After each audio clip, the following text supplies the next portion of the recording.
et je vous dis à très bientôt. Autre solution, autre technique liée à la partie contrôle commande au travers des protocoles IT, les fonctions CGI.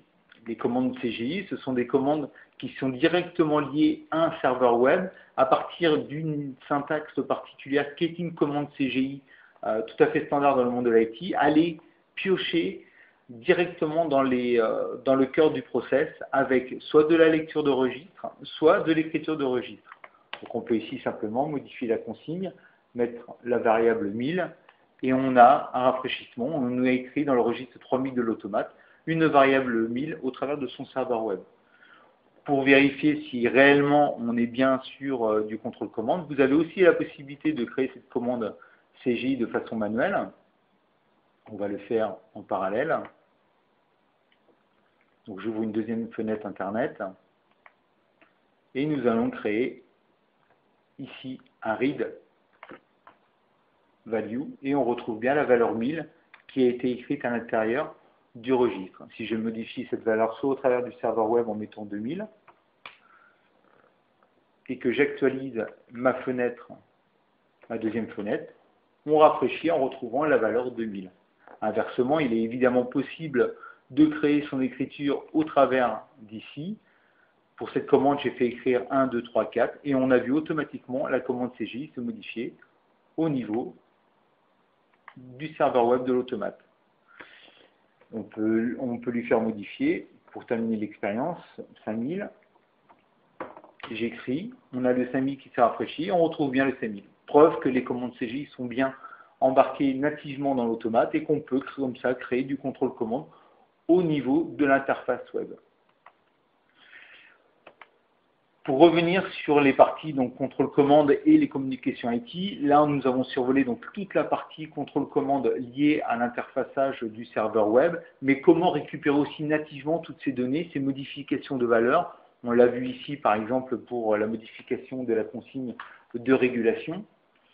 Nous allons pouvoir vérifier qu'au travers de fichiers stockés dans la SD card au travers du serveur web, si je crée une alarme physiquement sur une des entrées de l'automate, nous retrouvons bien l'alarme en apparition.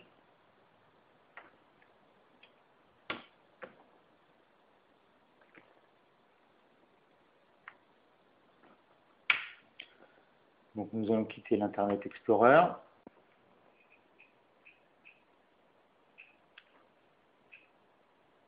Donc un moyen très simple d'accéder à tous les répertoires et file system de l'automate, utiliser un utilitaire tel que FileZilla ou bien d'autres. À partir de cet utilitaire, nous allons pouvoir créer une connexion directe HTTP avec l'automate et retrouver l'ensemble des répertoires mis à disposition. Donc on retrouve l'emplacement M1 de la première carte flash industrielle qu'on a insérée et le slot 0 qui est le premier slot où est stocké la SD card. Si je rentre à l'intérieur des répertoires de la SD card, on retrouve un ensemble de sous-répertoires dans lequel sont présents des fichiers de type CSV gérés et générés par l'automate. En l'occurrence, si on arrache la mémoire M1, donc on recrée le défaut de tout à l'heure, nous allons avoir une apparition de fichiers d'alarme nous spécifiant des erreurs liées à l'automate. Je remets la mémoire. Ce fichier-là, si on l'ouvre, nous allons constater qu'est historisé de façon transparente sous un format de type Excel une disparition de carte mémoire flash missing. La carte mémoire a été remise en place, elle est revenue à OK. Donc très simplement, sans utilitaire autre que Excel, on a généré ce fichier CSV à l'intérieur de l'automate et on est venu comme ça créer ce fichier mis à disposition au travers du file system. Petite manipulation, nous pouvons créer des arrêts-marches sur l'automate. Je passe l'automate à l'arrêt.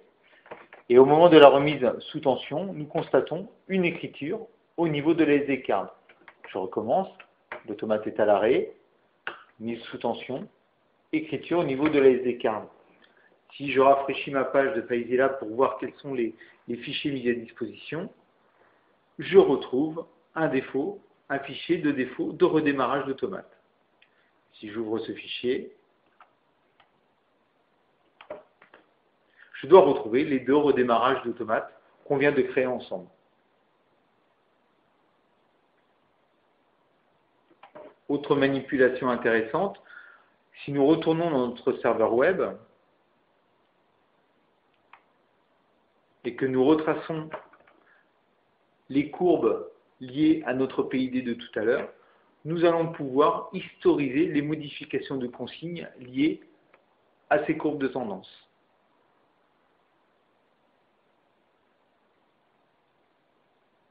Je me connecte.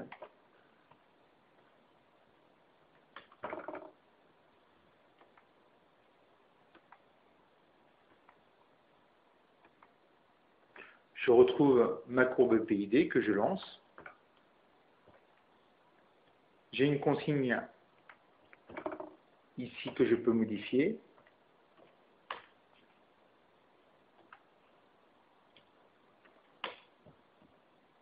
On voit très nettement le PID qui fait son rôle, qui joue son rôle pour réguler en fonction de la consigne que je lui rentre, avec les modifications consignes qui apparaissent en termes de courbe. On va laisser évoluer un peu ces points.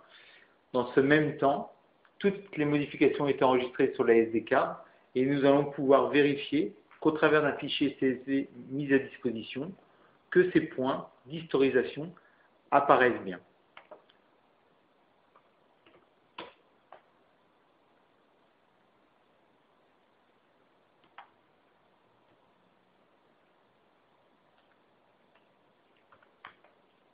Voilà une belle courbe. Si je lance mon fichier file là, je rafraîchis mon répertoire et vient de se créer un fichier de type PID CSV. Nous allons l'ouvrir.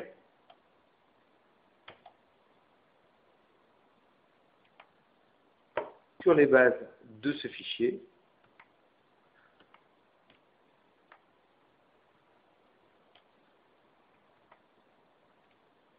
et nous allons ainsi pouvoir juste apposer le projet web du répertoire. Et nous retrouvons de façon complètement transparente, sous une forme Excel, les courbes qui ont été historisées au travers de la SD card et au travers du serveur web et de l'outil trading mis à disposition par le serveur web de l'automate, la même courbe. Preuve qu'il est très très simple d'accéder à toutes les données, l'ensemble des données contrôle-commande par son serveur web et au travers de tous les protocoles IT nécessaires pour un accès Excel, un accès FileZilla, du file system, du fichier CSV, du fichier XML, l'ensemble des données d'exploitation de l'automate sont mises à disposition. C'est avec ces technologies que nous pensons que les challenges qui sont donnés, d'émissions de CO2 vues à la baisse, de moins en moins de personnel compétent en automatisme et de plus en plus de confort, l'association SAIA-PCD et l'association des technologies Web IT permettent une navigation et une exploitation transparente de vos installations. Je vous remercie pour votre attention et je vous dis à très bientôt.